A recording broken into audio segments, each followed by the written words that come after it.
When I was a grad student, my advisor, Barry Mazur, told me something I think about probably every day. He said, when you're trying to prove something,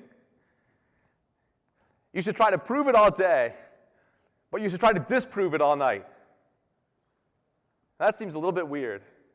Why work at cross purposes to yourself? Well, there's two reasons. One is that, of course, you might actually be wrong. You might actually be trying to prove something that's just not true. And if that's the case, then you're kind of screwed, right? If you sort of spend many years trying to prove this thing that's just not true, you will never succeed. That's one reason. Just to kind of a hedge against wasting your time. But the other reason lies a little bit deeper. I think what you find in mathematics is that when you try to disprove something, if that thing is true, you'll fail, right? You got to fail. You can't disprove something that's true. So every night you try, and every night you fail. Every night you fail, and every night you hit some wall that prevents you from disproving this thing.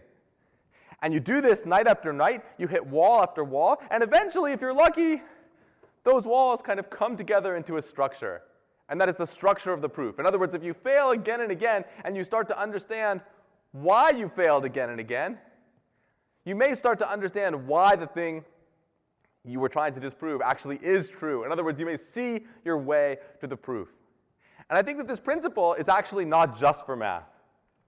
In other words, this idea that if you have a belief about the way things are that you're used to, and you believe it because you're used to it, I think it's really a good exercise to take that moment to explicitly put pressure on it, to try as hard as you can to disbelieve it, to put pressure on your beliefs, and to sort of, sometimes spend all night trying to argue against yourself, trying as much as possible to be the person who believes the opposite of what you believe. But I think for most questions that we have,